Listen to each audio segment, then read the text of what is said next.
ஸ்தோத்திரம். நாம் யாத்ராகமம் 5ஆம் அதிகாரத்தின் சில பகுதிகளை நாம் பார்ப்போம். மோசேயும் பார்வோனும் மோசேயும் ஆரோனும் பார்வோனிடத்தில் போய்விட்டார்கள். இன்றைக்கி இருக்கிறது போல இல்லை. அன்னைக்கு ராஜாக்கள் காலம். ஒரு ராஜா உட்கார்ந்துருப்பார், இந்த பகுதியில் மந்திரிகள், இந்த பகுதியில் மந்திரிகள் இருப்பாங்க, அங்கே 2 பேர் அப்படி நிற்பாங்க. இப்போ ராஜாவும் மோசேயும் ஆரோனும் சந்திக்கிறார்கள். அந்த சந்திப்பு எப்படி இருந்திருக்கும் அப்படின்னு சொல்லி கொஞ்சம் யோசிச்சு பாருங்கள்.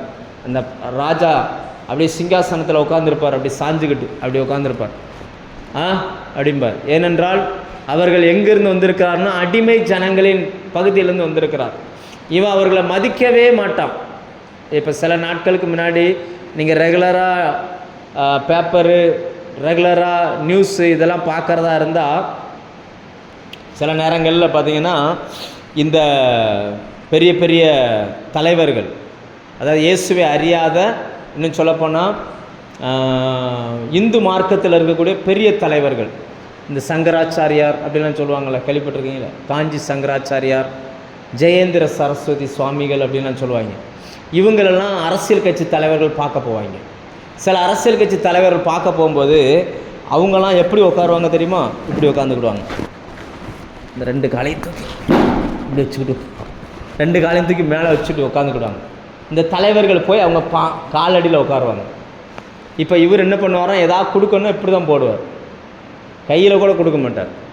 இதெல்லாம் நீங்கள் நியூஸ் பேப்பரில் பார்த்துருப்பேன். இப்போ எலெக்ஷன் துவங்கின உடனே ஜனாதிபதி, பிரதமர் இவங்கெல்லாம் இந்த மாதிரி தலைவர்களை தேடி போவாங்க. அப்போது அதே போல் சில நேரங்களில் பள்ளிவாசலுக்கு போவாங்க. ஏன்னா ஓட்டு கேட்க போகிறவங்க பள்ளிவாசலுக்கு போவாங்க. சில நேரங்களில் சபைகளுக்கும் போவாங்க. போன வருஷம் அந்த பஞ்சாயத்து எலெக்ஷன்லாம் நம்ம சர்ச்சில் நிறைய பேர் வந்து ஜோம் பண்ணிட்டு போனாங்க. எங்களுக்கு நீங்கள் ஓட்டு போடுங்க, நாங்கள் உங்களுக்கு இது செய்கிறோம் அது செய்கிறோன்னு. அன்னைக்கு வந்தவங்க தான். அதுக்கப்புறம் பார்த்தவங்கள பார்க்கவே இல்லை. ஒரு நாள் நாங்கள் ஜோம் பண்ணிக்கிட்டு இருந்தோம், ஞாபகம் இருக்கா? ஒரு அம்மா விறுவிறுன்னு உள்ளே வந்துச்சு, ஐயா எனக்கு ஜோம் பண்ணுங்கன்னுச்சு. ஜோம் பண்ண அந்த அம்மா ஜெயிச்சிருச்சு. ஆனால் அதோடு சரி, அப்புறமேல் இந்த ஏரியா பக்கமே வரல. எதுக்கு இதை சொல்கிறேன்னா, இவர்கள் அடிமையாக இருந்த ஜனங்களின் பிரதிநிதியாக உள்ள போயிருக்கிறாங்க.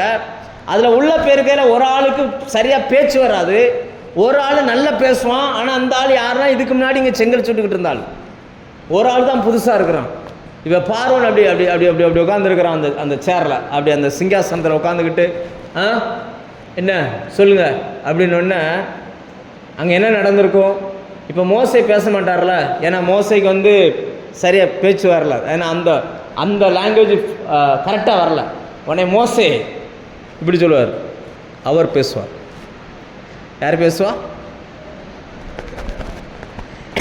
ஏன்னா ஆரோனை தெரியும், ஆரோன் அந்த ஊரில் உள்ள ஆள். மோசே தான் புதுசாக வந்திருக்காரு. அப்போ மோசே நீ என்ன பேசுகிற வந்திருக்க, நீ என்ன சொல்ல வர்ற அப்படின்னு அவர் சொல்லுவார். அவர் பேசுவார். இந்த பார்வோனுக்கு எப்படி இருந்திருக்கும்? ஏண்டா நான் ஒரு ராஜா, நானே டைரெக்டாக அவன்கிட்ட பேசுகிறேன், நீ பேச மாட்டியோ, அவன் தான் உனக்கு வாயா அப்படி கேட்பாங்கள்ல. அந்த மாதிரி அவன் ஒரு எரிச்சலில் பார்க்குறான். என்னதான் சொல்லி தொலைங்க அப்படின்னோடனே இப்போ பேச ஆரம்பிக்கிறார்கள். இவர்கள் ஒரு வார்த்தையை சொல்லுகிறார்கள். என்ன சொல்கிறாங்கன்னா, இஸ்ரவேலர்களின் தேவனாகிய கர்த்தர் எங்களை வனாந்தரத்தில் பண்டிகை கொண்டாட சொல்லுகிறார் அப்படின்றார். இவர்கள் கிட்டத்தட்ட 400 வருஷம் ஆச்சு. அந்த ராஜாவுக்கு தெரியும், இதுக்கு முன்னாடி இப்படி பண்டிகைக்கு அவங்க போனதே கிடையாது, திடீர்னு என்ன பண்டிகை கொண்டாடணுன்றாங்க அப்படின்ட்டு இந்த பேரெல்லாம் புதுசாக கேள்விப்படுறான். இஸ்ரவேலின் தேவனாகிய கர்த்தர், இதெல்லாம் புதுசாக அவன் கேள்விப்படுறான். அதனால தான் 2வது வார்த்தை அவன் சொல்கிறான், இஸ்ரவேலை போக விட கர்த்தருடைய வார்த்தையை கேட்க அவர் யார் அப்படின்றான். என்ன கேள்வி கேட்டான் பாருங்க. இஸ்ரவேலை போக விடுறதுக்கு, கர்த்தருடைய வார்த்தையை கேட்கறதுக்கு அவர் யார்? அவன் கேட்ட கேள்வி சரியான ஒரு கேள்வி கேட்குறான். அந்த ஒரு கேள்வினால தான் அந்த தேசத்தில் 10 வாதைகள். ஏன்னா அவன் என்ன கேள்வி கேட்டான்னா, கர்த்தர் யார் அப்படின்றான். அதாவது நீங்கள் பைபிளில் படிச்சிங்கன்னா சிலர் வந்து அறிந்து கொள்ளுகிற ஆர்வத்தில் கேட்பாங்க. இயேசுவிடம் விசாரித்த அந்த பிளாத்து கேட்பார், சத்தியமாவது என்ன அப்படிம்பார். அவருக்கு சத்தியம்னா என்னன்னே தெரியாது, அதனால் சத்தியம்னா என்ன அப்படின்னு கேட்பார். ஆனால் இவங்க கேட்குறது பார்த்தீங்கன்னா திமிரில் கேட்குறான்.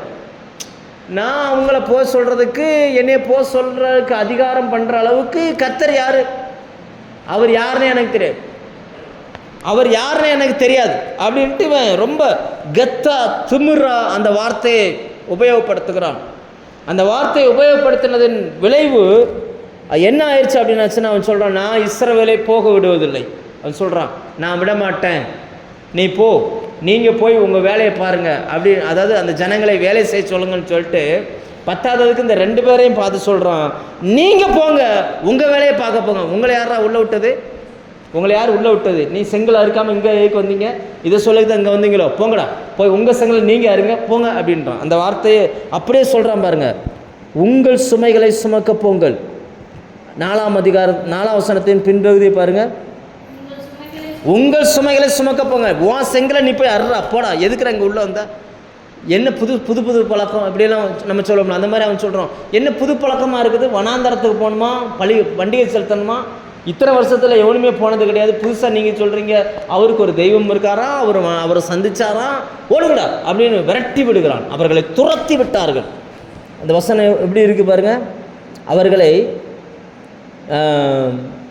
சுமப்பானேன், உங்கள் சுமைகளை சுமக்க போங்கள் அப்படின்னு சொல்லிட்டு அவங்க அனுப்பிவிட்டான். இதிலிருந்து நம்ம என்ன தெரிஞ்சுக்கிறோம் அப்படின்னா, பிசாசு எப்போவுமே ஜனங்களை வேலை வாங்குறதுலே குறியாக இருக்கிறான். இன்னும் சொல்லப்போனால் வேலையிலே அவங்கள வச்சிருக்கணும்னு நினைக்கிறான்.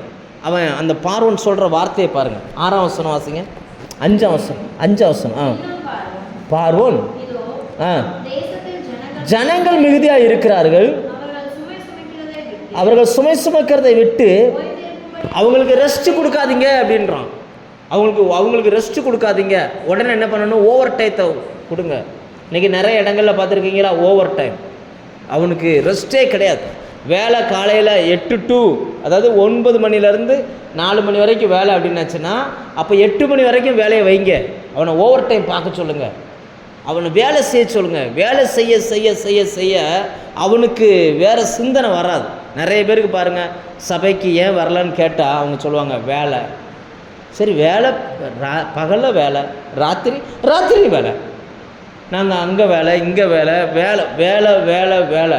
அவனுடைய நோக்கம் என்னென்னா, அவங்கள சும்மா இருக்க வைக்கக்கூடாது. இன்றைக்கும் இந்த பார்வோனின் ஆவி ஜனங்களுக்குள்ளே வேலைகளை கொடுத்துக்கிட்டே இருக்குது, அவனை வேலையிலே வைக்குது. நிறைய பேரை பார்த்தீங்கன்னு சொன்னால் தேவனை தேடணுன்ற அந்த உணர்வே அவங்களுக்கு வரவே இல்லை. வேலை வேலை வேலை. அவங்க மைண்டில் ஒரு சிந்தனையை கொண்டு வரான், நீ வேலை செய்யலைன்னா உன்னால் வாழ முடியாது அப்படின்ற ஒரு சிந்தனையை கொண்டு வரான். அதனால் இவங்களுக்கு பார்த்தீங்கன்னு சொல்லியாச்சுன்னா, வேலைக்கு கொடுக்குற முக்கியத்துவத்தை சபைக்கு கொடுக்க மாட்டாங்க. எத்தனையோ குடும்பங்களில் ஞாயிற்றுக்கிழமை கூட சர்ச்சுக்கு லீவ் போட்டு வேலைக்கு போவாங்க. ஆனால் ஒரு நபராவது வேலைக்கு போகிற இடத்துல, நான் இன்றைக்கி வேலைக்கு வரல, நான் ஜெபத்துக்கு போகிறேன் அப்படி சொல்லிட்டு ஒருத்தர் கூட வரமாட்டாங்க. அப்படி சொல்லிட்டு ஒருத்தர் கூட வரமாட்டாங்க. இத்தனைக்கும் நம்ம கவர்மெண்ட் லீவில் தான் கூட்டங்களை வைக்கிறோம், லீவு வருகிற நாட்களில் தான் ஸ்பெஷல் மீட்டிங் வைக்கிறோம். எத்தனை பேர் வருகிறார்கள்னு நீங்கள் கவனித்து பாருங்கள். அப்போன்னா இவர்கள் மறைமுகமாக இவங்க எல்லாருமே இந்த பார்வோனின் ஸ்பிரிட்டுக்குள்ளே மாட்டிக்கிட்டு இருக்கிறாங்க. அந்த ஆவி சொல்லுது, அந்த அவன் பார்வோன் சொல்கிறான் பாருங்கள். அவன் அந்த 6ஆம் வசனம் திரும்ப வாசிங்க. அன்றியும் அந்நாளிலே 6ஆம் வசனம். ஆமாம், ஆலோட்டிகளையும் அவர்கள் தலைவரை நோக்கி, முன்போல இனி அப்படின்னா என்ன அர்த்தம்னா, அவங்க செங்கல் அறுப்பாங்க, காலையிலேருந்து சாயங்காலம் வரைக்கும் செங்கல் அறுப்பாங்க.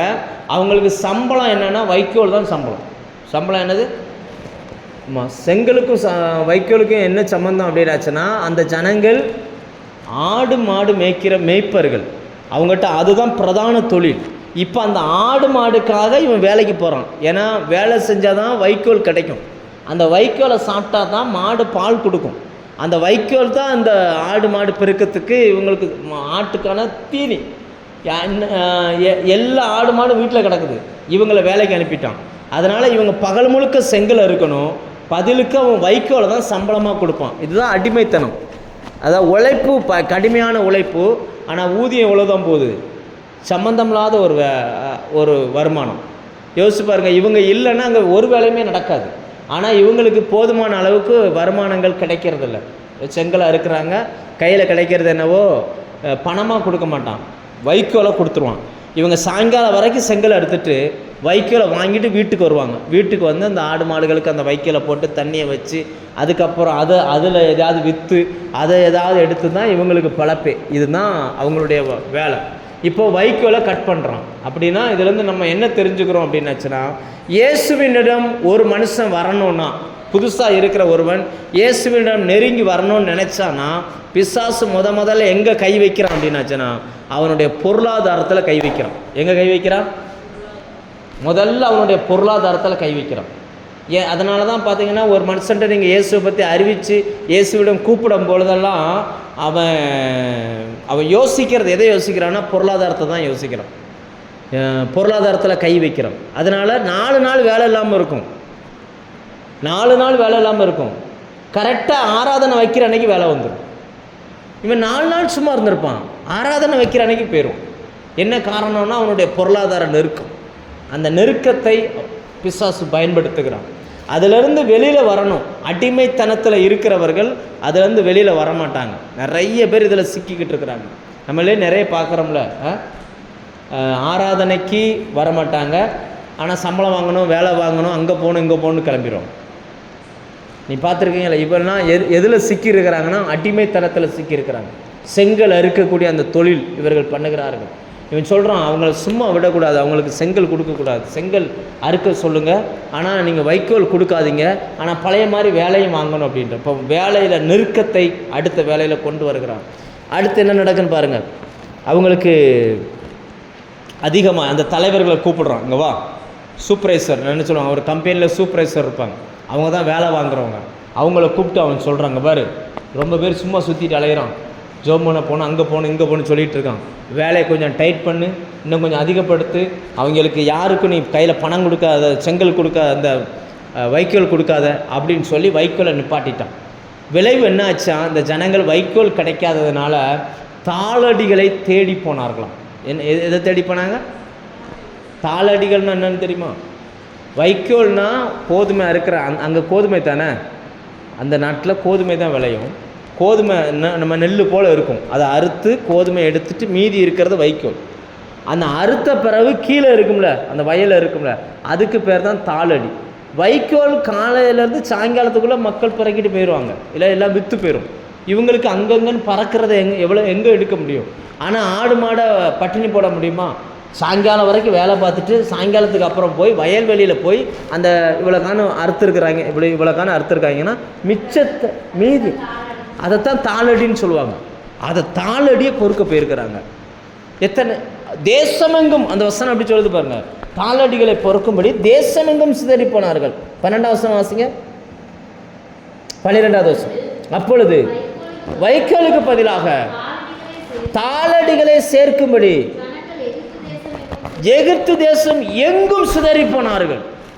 அவன் எங்கேயோ பார்க்க. இப்போ இப்படி வச்சுக்கூடமே 6 மணி வரைக்கும் நம்ம கங்கனாவளத்தில் வேலை செய்கிறான், வைக்கோல் இங்கே இல்லை, சேர்மாதேவியில் வைக்கோல் இருக்குன்னு கேள்விப்படுறான்.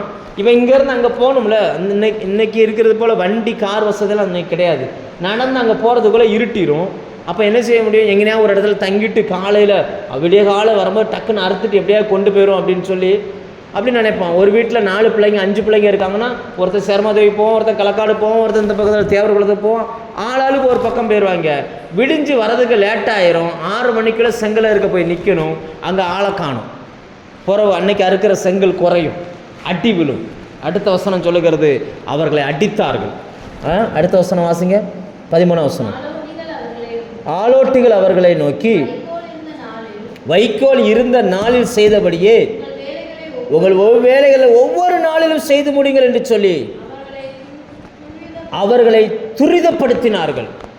14ஆம் வசனத்தின் பின்பகுதி, அவர்களை அடித்தார்கள், அவசரப்படுத்துகிறார்கள், அடித்தார்கள். வேலையில் ரொம்ப டார்ச்சர். நல்லா புரிஞ்சுக்கோங்க. நிறைய பேர், நான் ஒரு தம்பியை சந்தித்தேன். அந்த தம்பி சொன்னார், HDFC பேங்கில் அசிஸ்டன்ட் மேனேஜராக இருந்தார். அவங்களுக்கு வந்து டார்கெட்டு கொடுப்பாங்களாம். ஒரு மாதத்துக்கு இத்தனை கோடிக்கு கடன் கொடுத்துருக்கணும். அவங்களுக்கு டார்கெட்டே தான், இத்தனை கோடிக்கு கடன் கொடுத்துருக்கணும், இவ்வளோ பணம் வந்து கடன் கொடுத்து அந்த வட்டி வாங்கணும், இதுதான் டார்கெட். சிலர்லாம் பார்த்தீங்கன்னா போலி டாக்குமெண்ட்டை காமிச்சு லோன் வாங்கிடுவாங்களாம். அவர் சொல்கிறார், சிலர்லாம் போலி டாக்குமெண்ட்டை காமிச்சு லோன் வாங்கிடுவாங்க.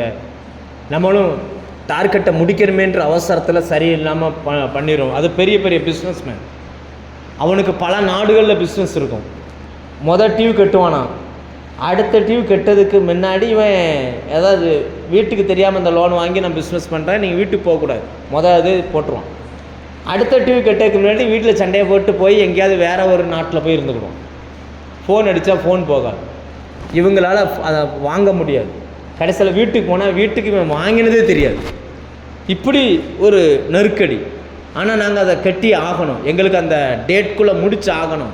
மேலே இருந்துட்டு ப்ரெஷர் கொடுப்பாங்க, அதிகாரி போய் வாங்கு, போய் பாரு, எங்கே போய் பார்க்க. இப்படி இந்த மன அழுத்தம் நெருக்கம் நிறைய குடும்பங்களில். அதில் இன்னொன்று சொன்னார், சில இடங்கள்லாம் கணவன் மனைவியாக சேர்ந்து லோன் வாங்குவாங்க. ஆனால் கணவன் அதுக்கப்புறம் ஏதாவது சண்டையை போட்டு வீட்டை விட்டு போயிடுவான். இந்த மனைவி மட்டும்தான் இருப்பாங்க, கடன் கட்ட மாட்டாங்க.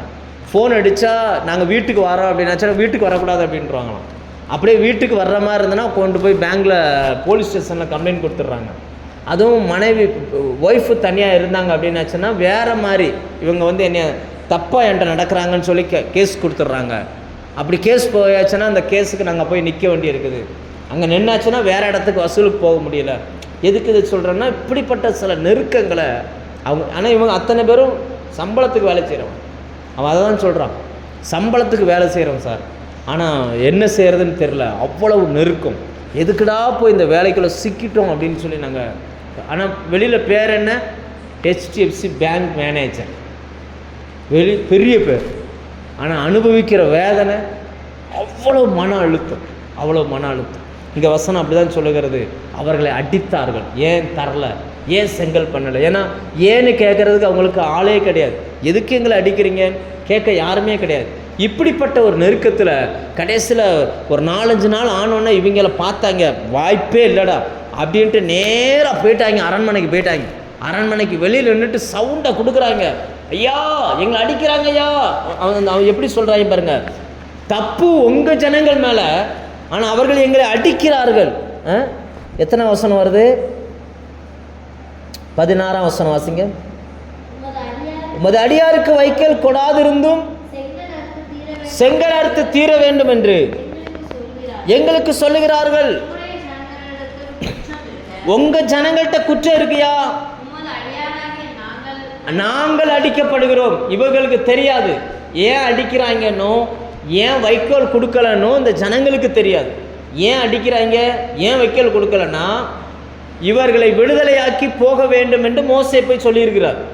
அந்த ஒரே காரணத்தில் அங்கே நடக்குது. இன்றைக்கி ஒரு ஊழியக்காரர் ஜனங்களை விடுதலையாக்கணும்னு பிசாசோடு போராடும் பொழுது பிசாசினுடைய அந்த போராட்டம் எங்கே போகுதுன்னு பாருங்கள். எங்கெல்லாம் போகுது, நெருக்கங்கள் எங்கெல்லாம் போகுது அப்படின்னாச்சுன்னா, அந்த யாரை விடுதலை ஆக்கணும்னு இவர் உட்காந்து ஜெபிச்சுக்கிட்டு இருக்காரோ அந்த ஃபேமிலியில் இன்னும் பிரச்சனைகள், இன்னும் அடுத்த பிரச்சனைகள். இப்போ இவங்களுக்கு என்ன பண்ணுறதுன்னு தெரியல. அந்த பார்வோன் சிம்பிளாக பதில் சொல்கிறான், அசால்ட்டாக அவன் சொல்கிறான், நீங்கள் சோம்பலாக இருக்கிறீர்கள்.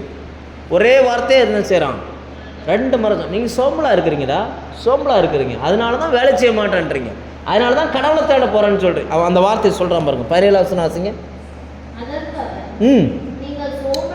நீங்கள் சோம்பலாக இருக்கிறீர்கள், அதனால தான் போகணும், கர்த்தரிடத்தில் பலியிட வேண்டும் என்று சொல்கிறான். நீங்கள் கடவுளை ஏன் தேடணும்னு நினைக்கிற, உனக்குள்ள சோம்பேறித்தனம் வந்துருச்சு, அதனால் கடவுளை தேடணும்னு நினைக்கிற, அதனால் நீ உனக்கு இந்த அடி கன்ஃபார்ம் தான், நீ வாங்கி என்னவும் பண்ணு, எனக்கு தெரியாது, செங்கல் முன்ன போல் ஆகணும், வைக்கோல் தரமாட்டார்கள் அப்படின்னு சொல்லி அந்த பொருளாதாரத்தில் நெருக்கத்தை கொண்டு வருகிறான். இந்த ஜனங்கள் போய் அப்படி பேசிட்டு ரிட்டன் திரும்பி வர்ற வழியில் மோசையும் ஆரோனையும் இப்போ சந்திக்கிறாங்க. சந்தித்த உடனே இவங்களுக்கு கோபம் இப்போ யார் மேலே வந்திருக்கும் சொல்லுங்கள், யார் மேலே வந்திருக்கும்? யார் மேலே கோபம் வந்திருக்கும்? ஏன்னா ஒழுங்காக வேலை செஞ்சுக்கிட்டு இருந்தோம், நாங்கள் வேலை செஞ்சோம், அவன் எங்களுக்கு வைக்கோல் கொடுத்தான், எங்களுக்கு இப்படியே பழகிருச்சு, நீ புதுசாக தேவன் எங்களை சந்தித்தார், உங்களை கூட்டிகிட்டு போகணுன்னு சொன்னார் அப்படின்னு போய் அங்கே சொன்னேன். அவன் இப்போ என்ன பண்ணிட்டான், இவ்வளோ பெரிய பிரச்சனையை கொண்டு வந்து விட்டுட்டான். நாங்கள் குடிக்கிற அந்த குறவைத்து கஞ்சிலையும் மண்ணளி போட்டியாடான்னு இப்படிலாம் கேட்டிருப்பாங்கள்ல.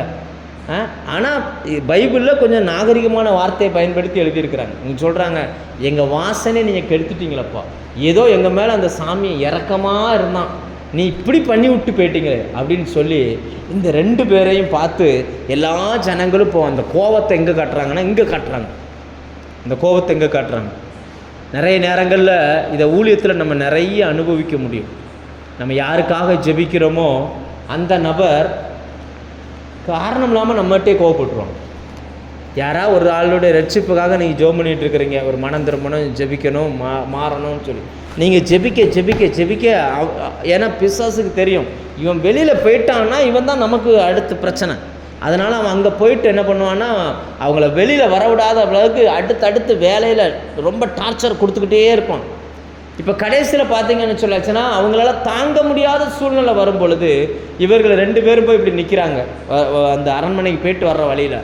இப்போ இப்படி வச்சுக்கிடுமே, அவன் ஏற்கனவே கஷ்டத்தில் இருக்கிறான், அவங்ககிட்ட போய் இயேசுவை ஏற்றுக்கொள்ளுங்க அப்படிங்கும்போது அவன் என்ன செஞ்சிருவான்?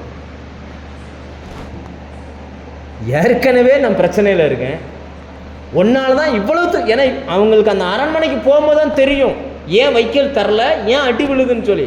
அதுக்கு முன்னாடி வரைக்கும் இவங்க என்ன நினச்சிக்கிட்டு இருந்தாங்கன்னா திடீர்னு வைக்கல் தரமாட்டேன்ட்டாங்களே, எதுக்கு அடிக்கிறாங்க, திடீர்னு ஏன் தரமாட்டேன்ட்டாங்க, இவ்வளவு நாள் கரெக்டாக தானே போய்கிட்டு இருந்துச்சு, இப்போ எதுக்கு இந்த பிரச்சனைன்னு இந்த ஜனங்களுக்கு புரியலை. அரண்மனைக்கு போன பிறகு தான் தெரியுது, இல்லை கர்த்தரை ஆராதிக்க போகணுன்னு இவங்க போய் பேசினாங்கல்ல, அதனால தான் இவ்வளோ பிரச்சனை அப்படின்னு சொல்லி. உடனே அந்த கோபம் அந்த பக்கம் இருந்து ஊழியக்காரங்க பக்கம் திரும்புது. அவங்க சொல்கிறாங்க, நீ எனக்கு ஏன் இப்படி பண்ண, இந்த வார்த்தையை பாருங்கள். அவங்க என்ன சொல்கிறாங்க, எனக்கு ஏன் இப்படி பண்ணினாய். 21 வசனம்.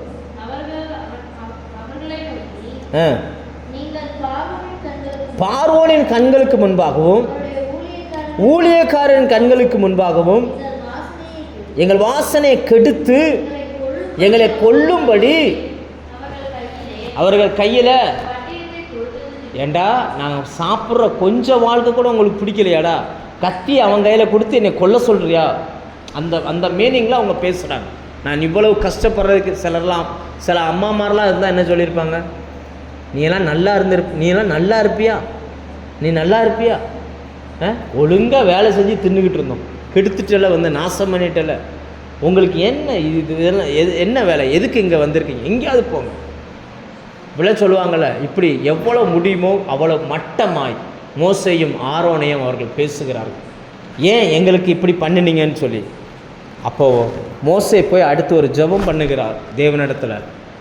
அதுதான் அந்த ஜெபம் பாருங்கள். அந்த ஜெபத்தை படிச்சிங்கன்னா 22 வசனம் வாசிங்க. கர்த்தரிடத்தில் திரும்பி போய், ஆண்டவரே, எப்படி இருந்திருக்கும் இந்த மோசைக்கு இந்த இதை கேட்கும்போது. நான் பாட்டுக்கு ஆடு மேய்ச்சிக்கிட்டு இருந்தேன், நான் அப்போவே வரமாட்டேன்னு நான் சொன்னேன், கேட்க மாட்டேன்னு சொன்னீங்க. அதைத்தான் அந்த ஆதங்கத்தில் தான் இந்த வார்த்தையை சொல்கிறார். அவங்களுக்கு தீங்கு வர பண்ணினது என்ன, ஏன் என்னை அனுப்பினீர்? அடுத்து கேள்வி கேட்கார், என்னை எதுக்கு ஆண்டவரை அனுப்பினீங்க?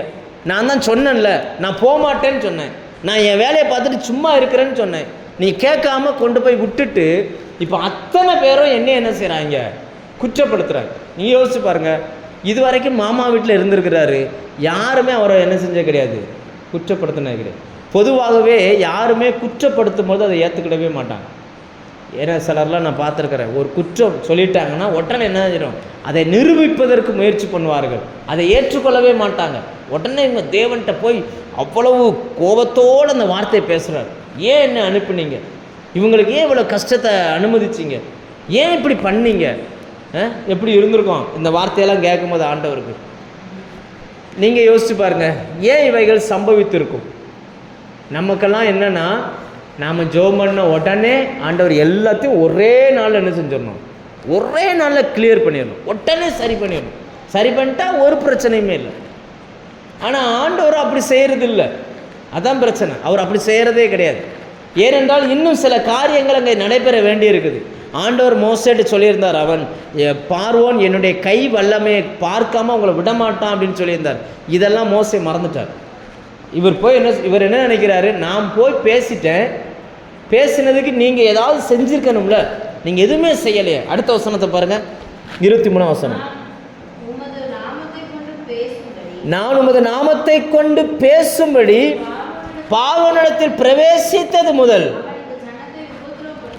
என்னைக்கு நான் பேசணும், அன்னையிலிருந்து இந்த ஜனங்கள் கஷ்டப்படுறாங்க, அன்னையிலிருந்து இந்த ஜனங்கள் கஷ்டப்படுறாங்க அப்படின்னு சொல்லிட்டு, நீர் உம்முடைய ஜனத்தை விடுதலையாக்கவில்லையே, அப்படியே டைரக்டாக அவரை குற்றப்படுத்துகிறான்.